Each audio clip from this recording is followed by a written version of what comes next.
welcome back to another episode of the Sistah Talk podcast. I'm your host, Gold Chain D,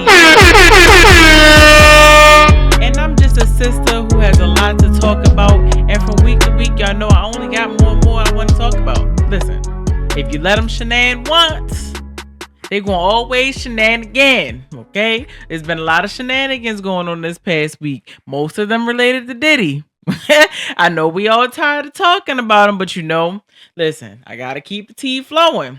But before we get into the tea, make sure you go ahead and like this video and hit that subscribe button down at the bottom of the video to help your sister get to 200 subscribers. Make that button turn red, share it with a friend, share it with your mom, share it with your cousin. Listen, share it with somebody, okay? Listen, don't be gatekeeping.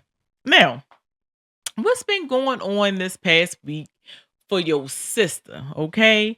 Since the last time we had an episode, I have been having pretty decent time in life. Finally,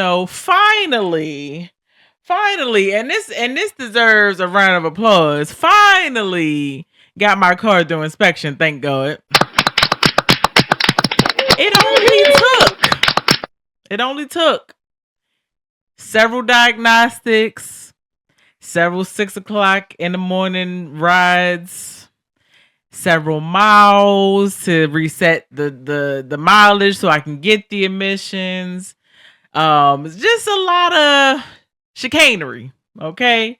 A lot of things that I wish I did not have to go through just to get a sticker. So I'm over Pennsylvania at this point. But hey, listen, finally got it through. That was one thing. Then this week I also went to Philly to go see one of my faves in concert, Miss Jasmine Sullivan. And then also headlining was Maxwell, of course. He's one of the greatest, entertainers of all times. But I was there mostly for Jasmine Sullivan, and I'd say that she definitely put on a great show. I'd say if you're one of those people that, grab up tickets during concert week because they're dirt cheap, I'll encourage you all to just pay an extra couple dollars just to get a better seat than what they offering for that price. Because listen, as much as I enjoyed Jasmine Sullivan, even in the nosebleeds, I probably would have enjoyed Justin Sullivan. Lord have mercy. I would have probably enjoyed Jasmine Sullivan a lot more if I was a lot closer to the stage. So there's my spill on that. Make sure you just spring the extra couple of bucks. It's worth it. But I still enjoyed my time, enjoyed good company. And it was a good time. I was happy I was able to see one of my favorites in concert. And Maxwell, he did what he was supposed to do. Listen, he always understands the assignment. So I was already expecting that, and he delivered on my expectations. Now, before I get to spilling the tea, I just want to make a disclaimer because I just got done watching the most recent episode of Power Book Ghost, okay? Now, for those of you who are watching it, I just want to let y'all know something. It is not fair to those of us that don't watch it the day that it comes out that y'all be spoiling what's supposed to happen. There was no reason why an hour after the episode dropped that I needed to know that Monet Tejada had passed away. So I, from the black delegation of Sistah Talk, move that we at least give a formal 24 hours, 48 hours, 2 days. That's all I'm asking for is 2 days, maybe even 72 hours, something like that. Listen, that's all I'm asking y'all to give me so that I can make sure I get through the episode without y'all spoiling it for me, because I already knew what was going to happen. So the whole time I'm watching it, I'm just like, how is it going to happen? How is it going to happen? I know it's happening because I saw it on Facebook. So be considerate, okay? Some of us take a little longer. So just hold off, please. Now, it's time. It's time, y'all. It's time. Look, and I actually got a little tea today. Listen, don't ask me what I got in it. Mind your business. I'm grown. But it's time to spill the tea. Ooh, she a little strong. Okay. Last week, we spilled the tea on a plethora of things, okay?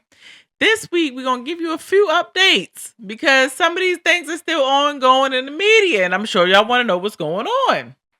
Now, one of those things that we talked about last week was our unc, our good old sir, Mr. Shannon Sharp, and his cassette tape of a sex tape that just dropped on Instagram Live. And one of the questions that was posed in that last segment when we talked about it was, who is Michelle? Now, a lot of people were saying that Michelle was a dude. And I showed y'all the pictures last week. I told y'all that the internet thought that Michelle was this dude that was sitting courtside with Unc on several occasions. You know, he was at several events with Unc. Now, what I didn't know was who this alleged male Michelle was. So I had to do a little research. Now, the guy, the mystery man that was sitting next to Unc courtside multiple different times was his ex-stylist who goes by the name of Hollywood. And his name is Russell Simpson, not Simmons, Russell Simpson. Okay. Now, a lot of people gave Unc issues because apparently Unc fired his stylist. And a lot of people were like, is it because people started calling you gay, sir? And he made it very clear. He went to the internet very quickly to let us know that's not why he fired him. He fired Hollywood allegedly because there was a conflict of interest of sorts. His previous stylist, who goes by the name Shelly, now I don't know, maybe that's Michelle, who knows, but goes by the name Shelly. She was his stylist for many years. Apparently, this young lady was upset that Shannon took it upon himself to hire Hollywood to be his new stylist. And Shannon, our good old Unc with the big heart, he decided that his loyalty was with Shelly since that's who he had been with all those years. So he fired Hollywood so that he could stay in Shelly's good graces. Now, I don't know. You tell me. Does it sound like a load of crap? I don't know. Do we believe Unc? I don't know. One of the things, when I went back and listened to the audio a second time by accident. Listen, because y'all know people be putting certain stuff to certain sounds and you don't know what it is till you click on it. I listened to it by accident again. And he said, you knew who I was when I came in here. You knew who I was when I came in here. Submit to me. Submit to me. And then you hear this voice. Yes, sir. It wasn't even like a cute, like, ooh, zaddy. Like, it wasn't even like feminine at all. It sounded like a dude. So I can see why everybody would think that Shelly, that Michelle is a dude. I don't know. A lot of people are like, Unc was very cozy. Why are you with your stylist so much? We don't need to see nobody with their stylist that much, especially in the limelight. And I can say, I'm not going to say from experience, like I'm on the red carpets with these, people and bumping elbows with them, but from the things that I watch, sometimes, I watch certain things. And, what's his name? Oh my God, why can't I think of his name? Last name Bolden. He's the stylist to Taraji and a bunch of other A-list celebrities, but he's most known for being Taraji's stylist. And he's a LGBTQ stylist as well. He's married to a man, and we don't see him in every picture with Taraji.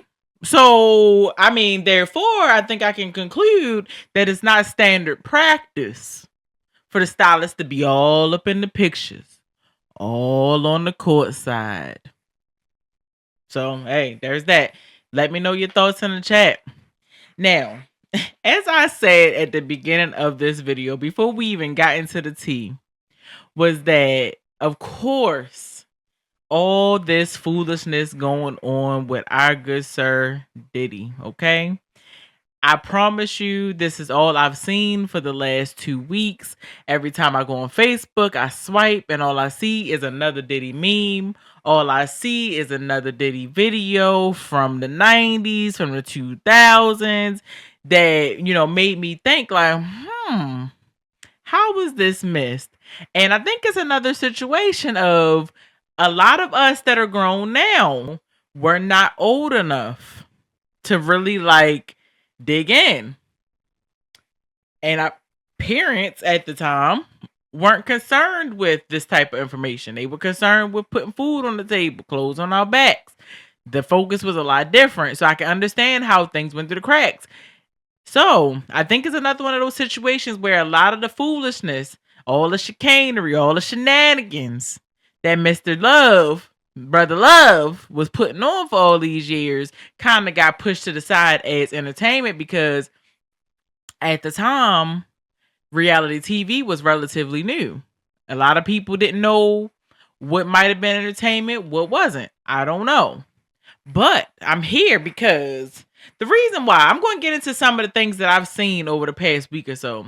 But before I get into some of those pieces of footage that popped up out of nowhere, I want to talk to y'all about two things that came out this week in the media.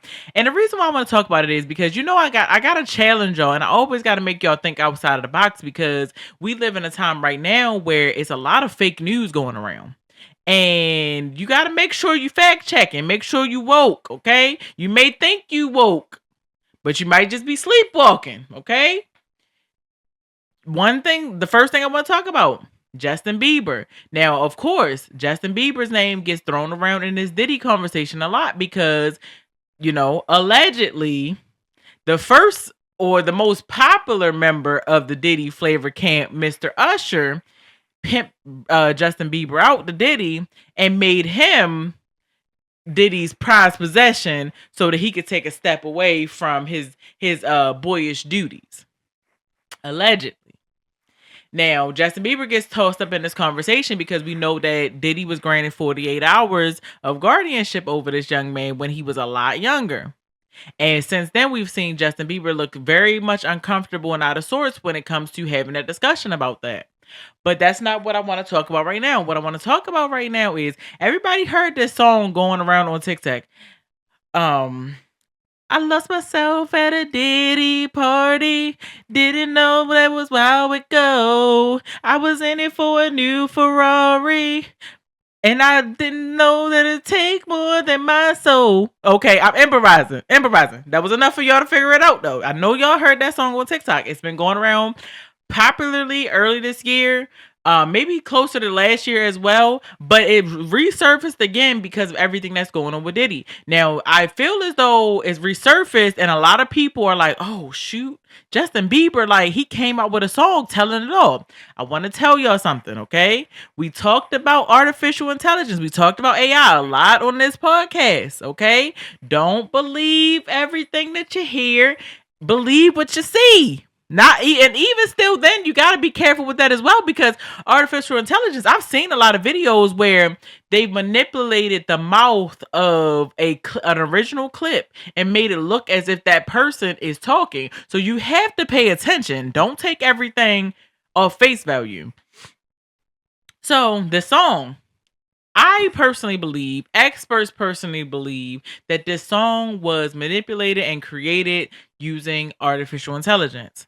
The reason why I want to talk about it is because, hello, there's no traces of this song anywhere, okay? I just feel like it's so too much in your face that it's just too good to believe. So, first things first, that song is not real. And if you got receipts, send them to me. Second thing that came out this week, we already know about Diddy's ex-wife and the mother to I'm not going to say two of his children, multiple of his children, Kim Porter. We already know the backstory that goes along with that. We know that he's allegedly had involvement in her sudden death, where they said it was pneumonia. Nobody did an investigation. They just sealed the case up and said, you know what? Sounds about right to me. But a lot of people over the years have said, we should have investigated that young lady's death because it was so abrupt. And also, there's also been rumors of a hidden memoir of when she was alive that she was writing, more like a diary, that she was basically using as leverage to get out of that relationship to say, hey, I got receipts. So if you don't let me go, I'm going to release this book. And that's when she miraculously was unalived. Now, I do believe that this young lady was making some type of an account of it. There's other stories that said that in the process of her trying to leave, she did take certain assets, videotapes and certain memoirs and things of that nature with her. But apparently, when she was unalived, allegedly, Diddy or somebody that was affiliated with him snuck in, stole the tapes, and it was no longer in her possession. So they're back in his possession now. Now, my thing is this. Y'all so quick to believe anything. This book popped out on Amazon and it says written by somebody or something, and y'all didn't choose to question that. I'm not gonna say that it doesn't sound real based off of details that may have been gathered on the internet, but I do not believe that that's her real memoir. Even her ex, LB Shore, the father to her first child, Quincy, who was later adopted by Diddy, even LB Shore came out and said that's not her memoir. So it's safe to say, until we see the actual pages, until they pull it in as evidence or something like that, we gotta assume that this book is fake and that somebody just saw this as an opportunity to come up. Because I don't know I don't know if y'all know how easy it is to create a book on Amazon. Anybody can create a book on Amazon and sell it. So I just want y'all to know, we don't think that book is real. Next. We all heard about the FBI seizing over 1,000 some odd bottles of Johnson & Johnson, baby oil, and other lubricants from Diddy's house. And of course, that was the butt of all the jokes, no pun intended, for the past week. People making several different memes and videos and things of that nature. But what I'm here to report to you, now this has not been proved. There is no legitimacy to this allegation. However, the TikTok streets are talking, and I thought I should share what the TikTok streets are saying. TikTok is basically saying that baby oil that was seized from Diddy's home is not baby oil, okay? The internet, TikTok, is saying that baby oil was liquid ecstasy. Now, what they're saying, the reason why they're saying it's liquid ecstasy, because it would kind of corroborate the idea that these freak offs that he was having, and people saying they have no recollection of them being in certain places and waking up hours later and they're here and they don't recall this and that, it would corroborate that claim that this is how those people are being taken advantage of, because this is something that can be ingested orally, but also it can be ingested through the skin or and it's so crazy, but it did say this on Wikipedia on it could be ingested anally. And we already know Diddy been the butt of the joke for the past couple of months. So it wouldn't be so far-fetched that that's how things got populating, okay? Now, I don't know. Like I said, there's no proof to prove that this is indeed what the substance was that they seized from his home. But this is just what the street's saying. I don't know. Let me know your thoughts down in the chat. It's not seeming far-fetched. The reason why I feel like it's not seeming far-fetched is because I've also been tuned into a lot of Jaguar Wright's interviews that she did in the past, and some more recent than others. Now, she talked a lot about this new movie called Blink Twice that stars Channing Tatum, and it's loosely related to like what happened on Epstein Island, and it was produced by Zoe Kravitz. Now, Jaguar Wright goes on to say, yeah, it definitely had something to do with Jeffrey Epstein, but she also connected it and said some words about how it connects to what's going on with Diddy as well. She also, she said, listen, these are things that she said. She said that them children got something to do with it. And I know y'all seen the memes that said, lock that son up that look just like Diddy because he knows something. And you'll be right. I feel like they both know something. I think him and Justin know something. Because Jaguar Wright, listen, she spoke about it. She said that these young boys participated in bringing girls back to the mansion. and those girls don't have no recollection. And so my thing is, we got this new movie that's talking about the content of exactly what's unfolding in Hollywood right in front of our face, and that's what leads a lot of people to think, hey, we got to start listening. Like we got to start like thinking some type of legitimacy to this situation, because the proof is in the pudding. It's right in front of us. Well, that's my little spiel on Diddy situation. Because it's a lot more going on, man. When I tell you this daggone case is about to have me not like nobody and like not want to listen to nobody's music at this point, because they started coming after my boy Neo, saying Neo was a part of the freak offs. His ex-wife came out saying that he was doing some of the same stuff that Diddy was doing. I'm just like, golly, they about to ruin my whole childhood. Like they about to ruin everything I love about R&B. But hey, let me know down in the chat. What are your thoughts on all the different things that you've seen? Is it something that I missed? Let me know in the chat. All right. So we haven't given somebody a hot minute in a very, very, very long time. Very long time. But I think this young lady, she deserves more than a minute. So I'm gonna try to keep it. I'm gonna try to keep it G. I'm gonna try to keep it G and not go over. But the person I want to give a hot minute to is a woman named Laura Loomer.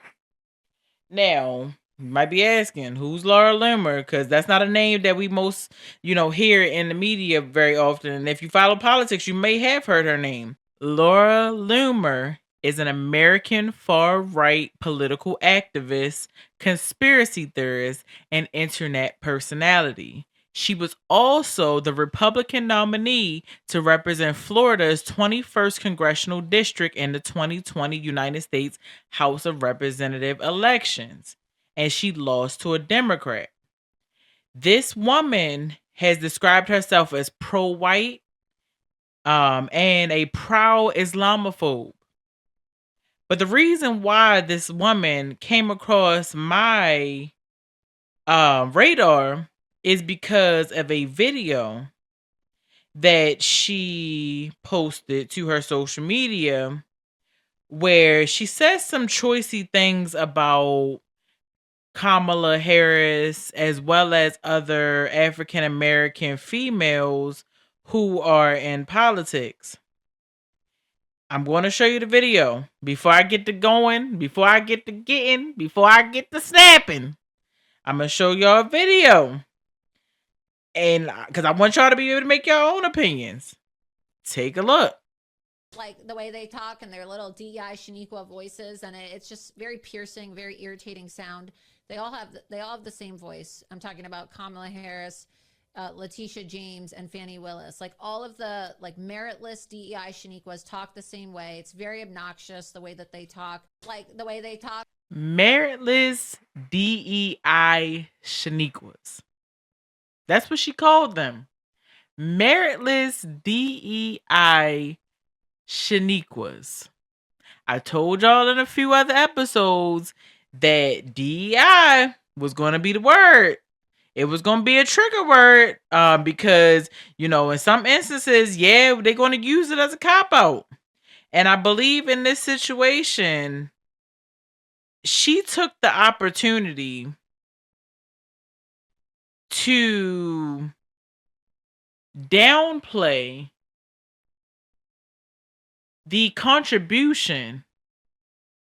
She took this opportunity to downplay the accolades that these women come with.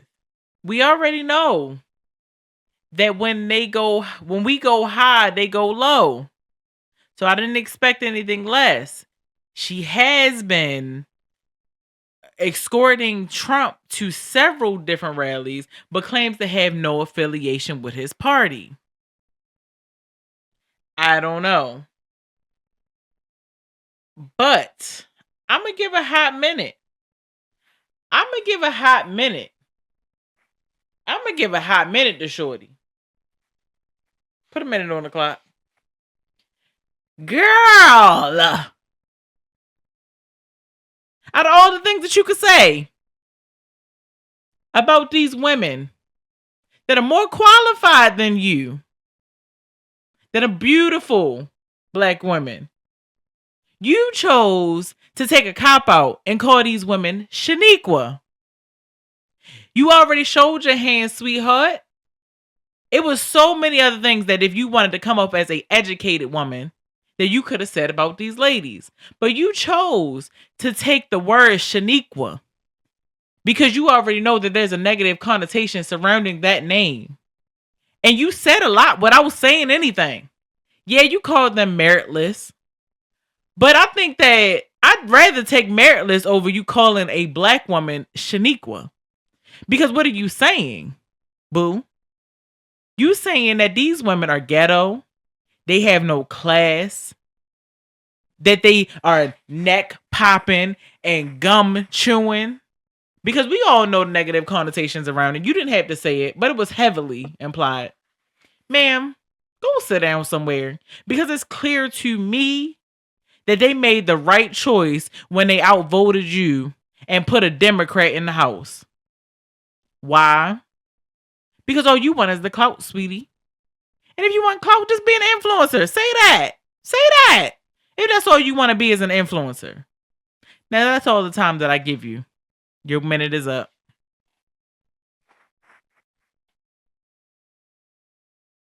I'm sick of it. I'm totally sick of it. I'm sick of the foolishness.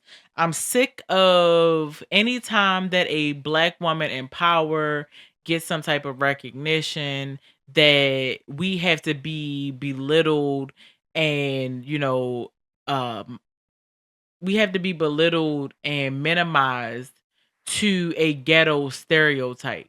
It's like we don't deserve to be looked at as anything other than some baby mamas. So I'm sick of it. I had to give her a hot minute. That's all she deserves to get. I won't give her nothing else. Next, I wanted to give somebody their props. Who will I be giving their props this week?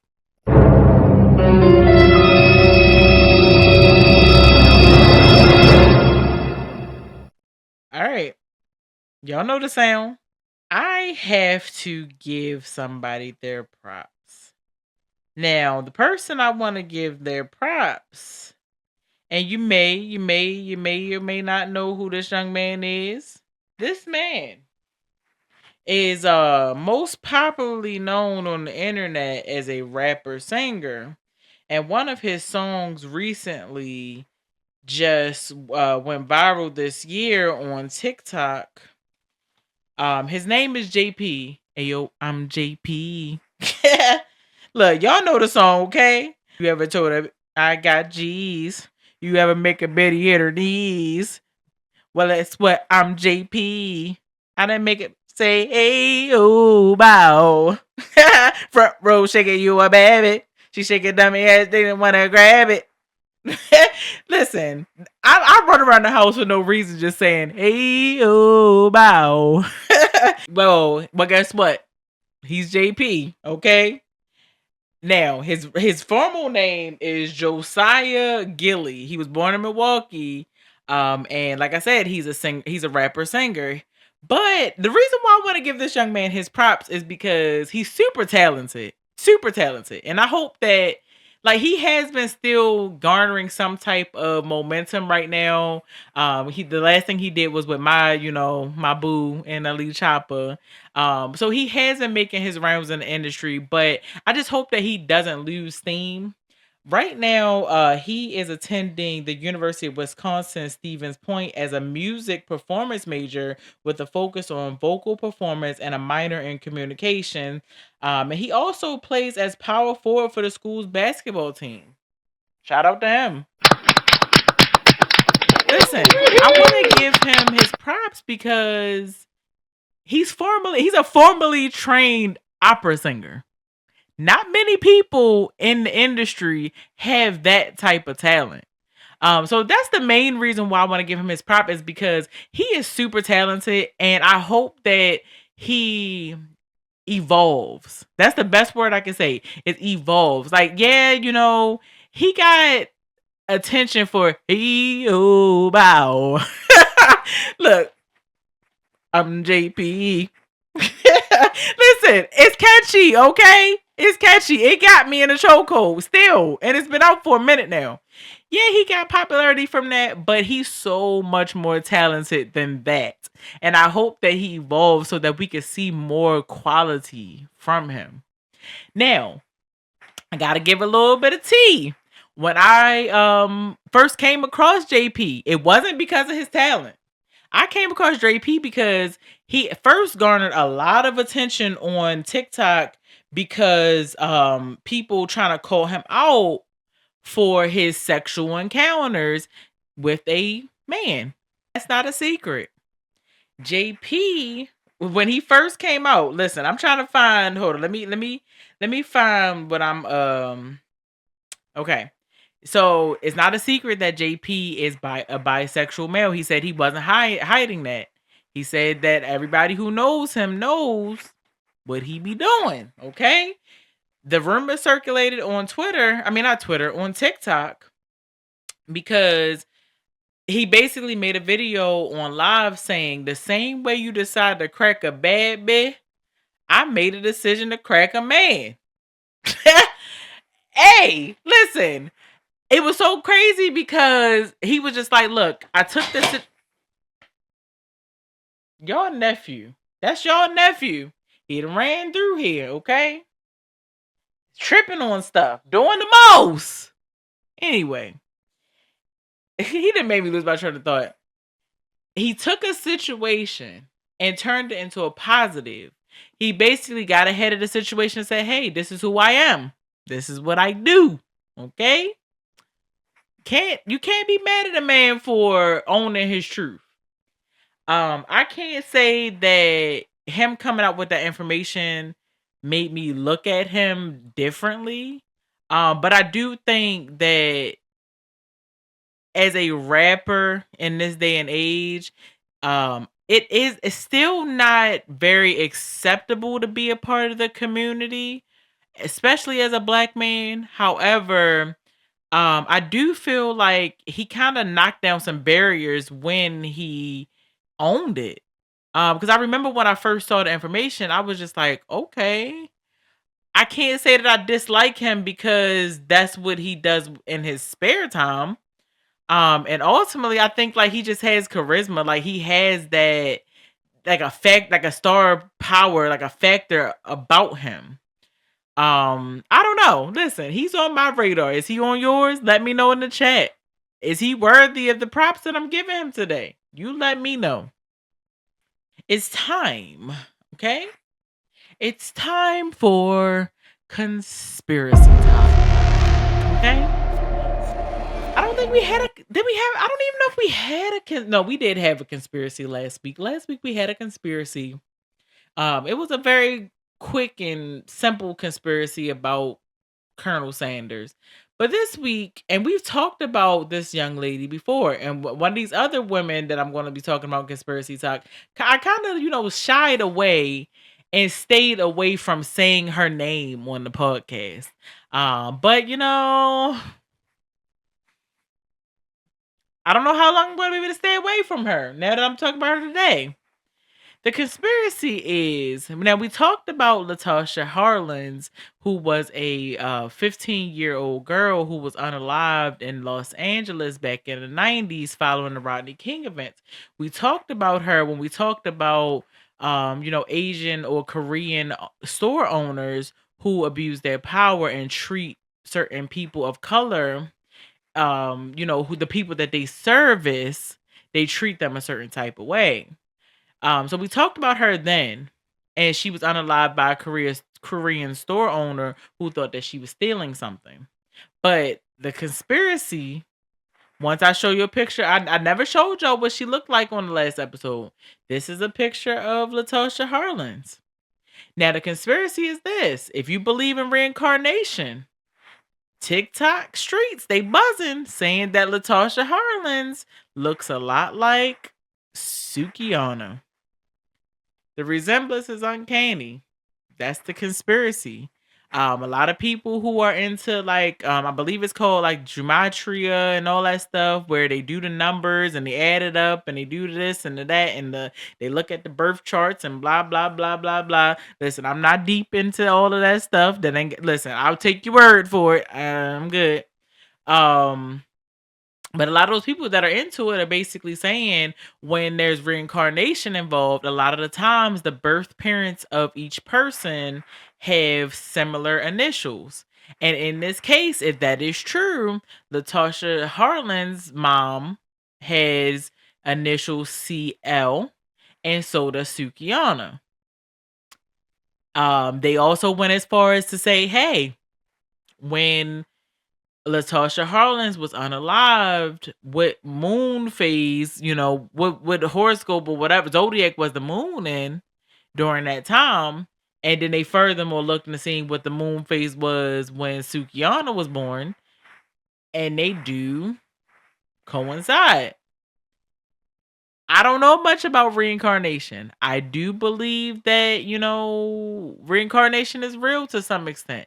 I do believe that if a soul is not if a soul has not completed the task that they were assigned while they were on this earth, and there's some type of unrest and they can't have peace in the afterlife, I do believe that God gives us the opportunity to come back through other people. Now, this is my thing though, and I'm sure, in the video that I watched initially with this information, they had touched on this, but my whole thing is this. Would God have brought her back as Sukiana?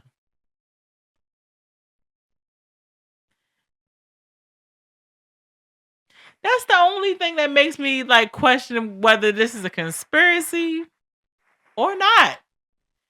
Because out of all the people in the world, Sukiana. And then Sukiana turns around and sold her soul in this life. And that's not allegedly. That's not my word. That's hers. She said she sold her soul and she didn't know what she was doing. And now she is trying to get out of it and she can't. She said that, not me.